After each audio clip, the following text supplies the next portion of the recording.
Hey, it's Herb Rim, and I just wanted to say, who can't find a house for $1 million or less in Los Angeles? It is possible, and we have some terrific homes picked out for you here today. Just scroll down and take a look. I hear some people saying, I'm waiting for the prices to go down. You've been waiting a long time. Here's the facts. We're in the lowest inventory market for right now. The problem is that people are locked into their houses at low interest rates that they don't want to give up. Even with inventory being low, there are some fabulous deals on the market today.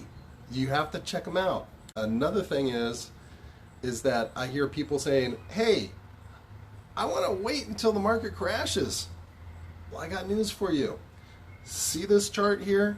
This chart shows us home appreciation year over year for the last 50 plus years.